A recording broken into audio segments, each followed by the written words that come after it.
သေခြင်းတရား၌ပတ်သက်ပြီးတော့စိတ်ထဲမှာဆွဲမှတ်ထားတဲ့တင်ညာမျိုးပွားများရမယ်လို့ဆိုတာမန်လူတွေကတော့စဉ်းစားမယ်အိုးသေခြင်းတရားဆိုတာမတွေးချင်ပါဘူးစိတ်ပြည့်စရာကြီးလို့အောင်မယ်တချို့က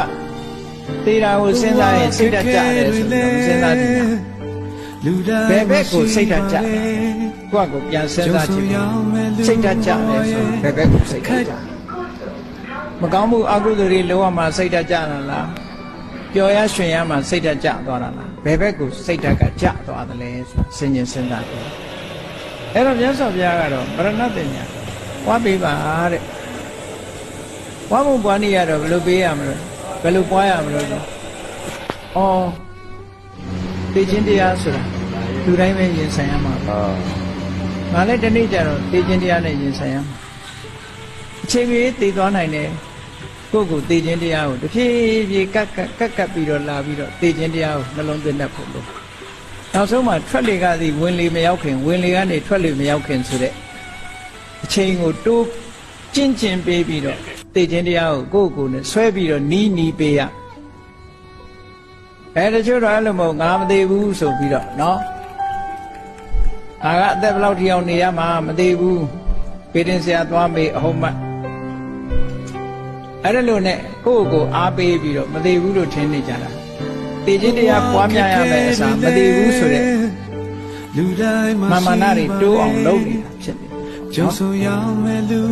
အဲ့တော့သိခြင်းတရားစဉ်းစားတာဟာစိတ်ပြည့်စရာအားငယ်စရာအတွက်မဟုတ်ဘူးဘာအတွက်တုံးလို့ဆိုမြတ်စွာဘုရားကသိခြင်းတရားပွားများအားထုတ်မယ်ဆိုလို့ရှိရင်တဲ့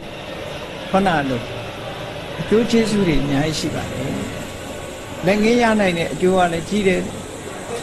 ထပ်ဆင့်ဖြစ်ပေါ်လာမဲ့အကျိုးတရားတွေကလည်းအမှန်တမ်းများတယ်နောက်ဆုံးနိဗ္ဗာန်ထိအောင်ရောက်နိုင်တယ်ဟောတာနော်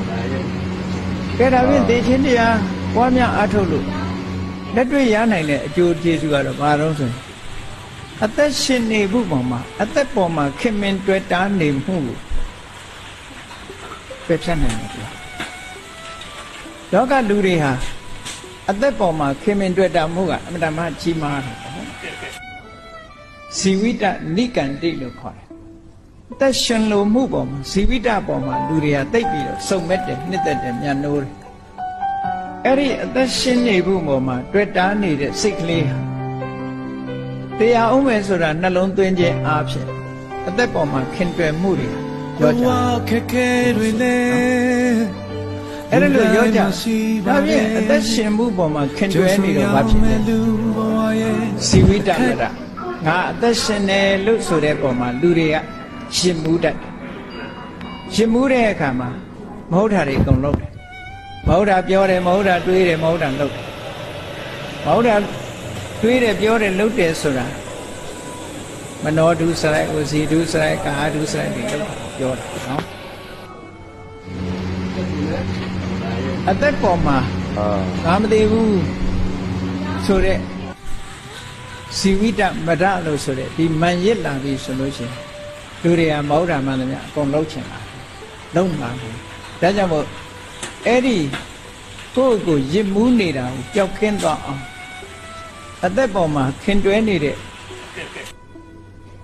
စိတ်အနေထားတွေရောပါသွားအောင်မရဏတင်ညာကိုပွားများအထောက်ပါ